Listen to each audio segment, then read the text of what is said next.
6 reasons why I'm a bad Canadian. Now, before we start, I just want to say it has nothing to do with anything like me not liking hockey or poutine or being an illegal migrant or a criminal or anything like that. These reasons might actually be a little bit more controversial. So let's just jump right into them. Number 1, I say miles, not kilometers. Number 2, I say Fahrenheit, not Celsius. Number 3, I say lieutenant, not lieutenant. Lieutenant Dan! Number 4, I say Z, not Z, and I don't put U's where they're not supposed to be. Number 5, I call walleyes walleyes and not pickerels. And number 6, I say the first grade, second grade, third grade, 9th grade, 10th grade, 11th grade, and not grade 1, grade 2, and grade 3. Have fun getting a job since you kicked out of grade 10, you fucking dummy. Do these things make me a bad Canadian, or do they actually make me more Canadian? Let's jump into it. Alright, so as you guys know, Canada uses the metric system for the most part. It's kind of like a hybrid up here. We all use both here. We weigh ourselves in pounds. Nobody says kilograms in Canada. We use inches, feet, and yards in sports and the construction site, but we got rid of gallons for liters, and we say kilometers instead of miles now. But you see, I was born in 1984, and if you know anything about the history of Canada, you would know that when Pierre Elliott Trudeau came to power in 1970,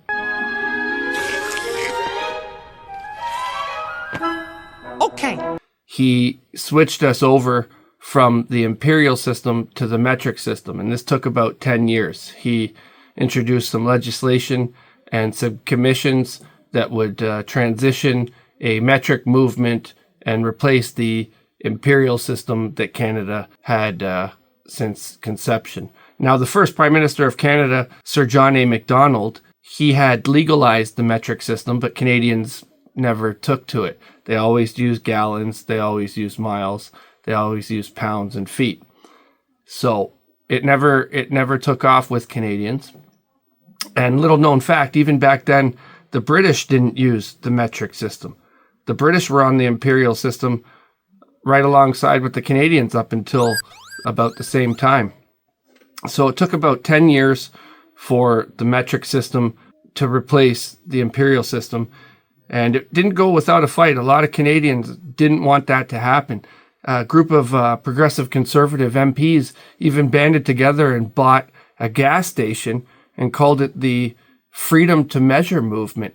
The metrification of gasoline and diesel sales resulted in 37 progressive conservative MPs opening a Freedom to Measure gas station in Carleton Place, Ontario, which sold gas in both liters and gallons. For a time, the gas station run by MPs was very big news and profitable. Yes, ma'am. Can I help you? Can I have $10 regular unleaded? Run in liters, gallons. This is Jeanette Matthey. The Conservative station is on a stretch of highway between Ottawa and Carleton Place, about a half-hour's drive from Parliament Hill, and it's hard to miss. Now, there was always a little bit of a discrepancy between Canadian gallons and American gallons. Canadian gallon was about 4.55 liters, and an American gallon was about 3.8 liters or 3.79 liters. So there was always a little bit of confusion, but nothing like adding the metric system to North America. That really threw things off, even so much so that the Conservatives called it a move toward socialism. We tell you that there are highway signs going up all over this province in the next number of weeks, denoting the number of miles and not the metric system imposed by Mr. Trudeau.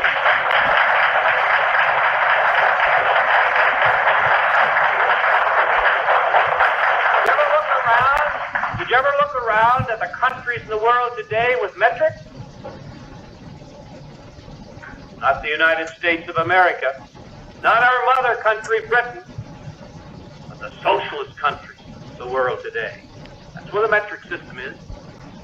That's why Mr. Trudeau determined that he was going to impose the metric system on the people of Canada against their will.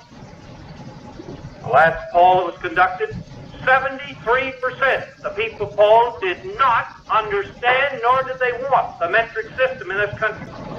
Yet did it stop Mr. Trudeau? Oh, no way. In fact, he has escalated his activities to try to ram the metric system down the throats of Canadians. I can assure you of this. In the polls that were conducted in this province, over 80-some% of the people of Nova Scotia did not want the metric system imposed upon them.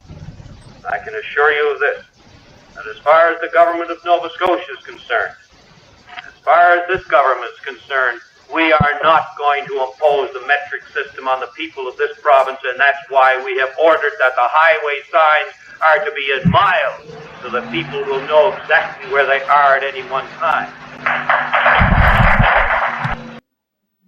Citing that our mother country, England, did not use the metric system, nor did our brothers, the Americans, and saying that only communist countries and socialist countries around the world used the metric system at that time.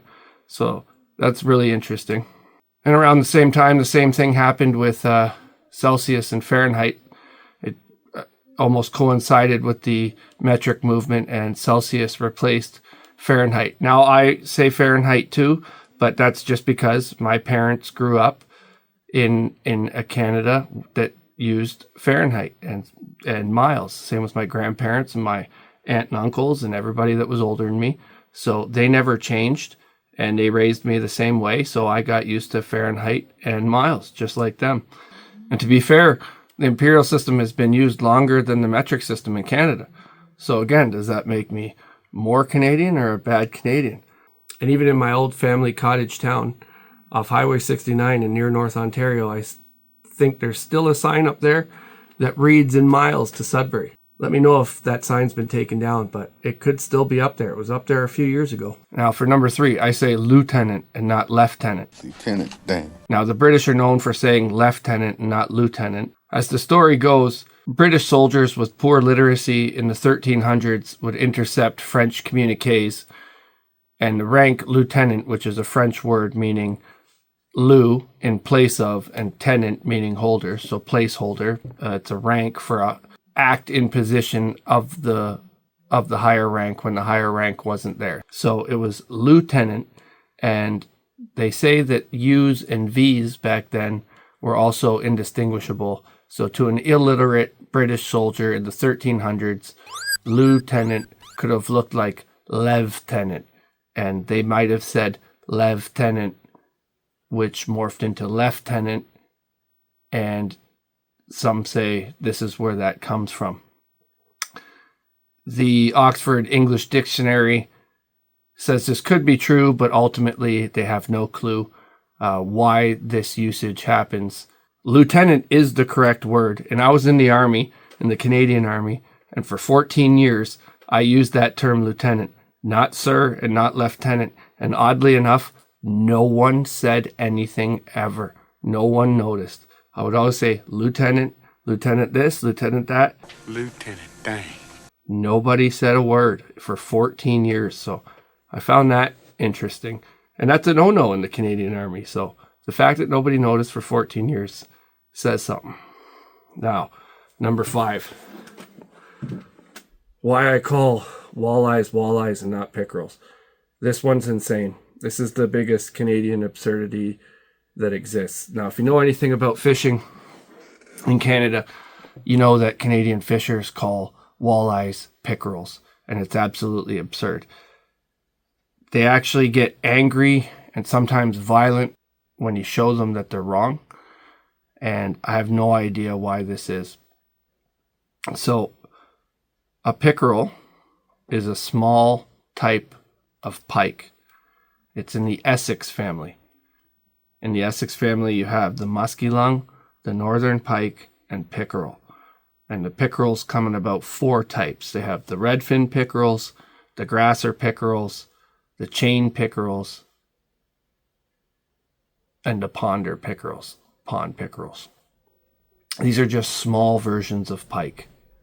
Then you have walleye, which are a completely different species. Even when you fish for them, you target them different, you clean them different, you fillet them different. They're just a completely different species.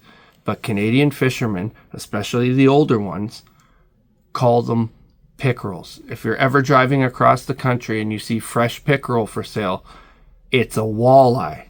And Americans don't know why we do this, and Canadians really don't when you press them on it, and it's kind of strange. It is definitely one of the biggest insecurities that Canadians have, because they say that the Americans are wrong by calling walleye, but if you Google it or look in any wildlife encyclopedia worth its weight in salt, you will immediately see that the pickerel is in the Essex family.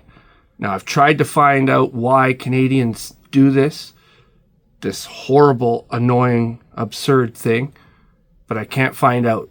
The only explanations I've come across is that there was a mistranslation between the French, English, and the natives over a species of fish, or that Scottish ocean fishers had made their way inland to Quebec and Ontario and misidentified a species and called walleyes pickerels, and it just stuck for some reason, and it somehow grew into an anti-Americanism where they're the dumb ones for calling it walleye. But this is the most embarrassing thing Canadian fishermen do.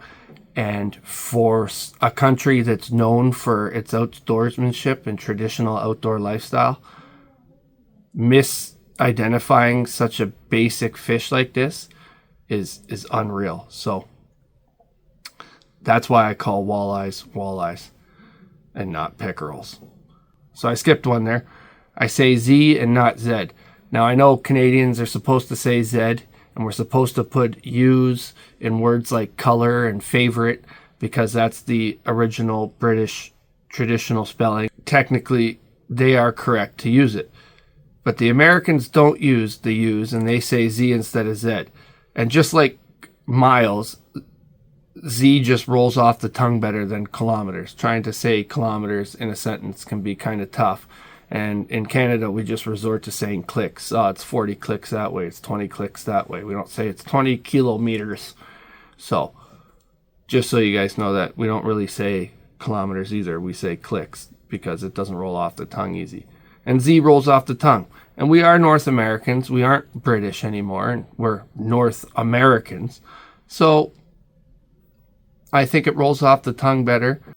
Is it English? Is it French? I don't know. Who cares? It's one less thing that I got to think about and one less thing that I got to do. And that's thinking about putting U's in places that they don't belong. The history to why we stressed Z and those original spellings and never conformed to the American spellings is because of the American loyalists who came up here in great migrant waves during the American War of Independence. These were Americans who didn't want to become a republic and wanted to remain loyal to the crown. So like 20 or 30,000 of them at the time flooded to Upper Canada, which is now Ontario. And they started normalizing the American spelling here in Canada. So as a measure of nationalism, Canadians started strictly enforcing those spellings in our education system, and we've taken a point of pride behind them ever since. It's just something I refuse to do. It confuses me, and I live in North America and not Europe. So, and the last point, I say first grade, second grade, and third grade, not grade 4. You're in grade 5? Grade 6. I'm in grade 7. I got pregnant with you when I was in grade 13. I don't say those things. I just say it the correct way. You just say you're in the 9th grade, you're in the 10th grade. Now, Americans say junior, sophomore, and seniors. We say seniors here in Canada, but we don't say sophomore or junior, really. Sometimes we say juniors, depending where you're at. We have junior highs here in Canada, just like America, too. So there are juniors and there are seniors, but we don't say sophomores. So Canadians will usually say grade 10 or grade 11, but it's just the 11th grade and the 12th grade. The Americans are correct on that one. So the Americans are correct in not using U's, calling walleyes, and saying the first grade, second grade, and third grade. So I don't know what you guys want from me, but if you think all that makes me a bad Canadian, then so be it. But I actually think it might make me more Canadian. Northern variety out. Don't fucking tread on me.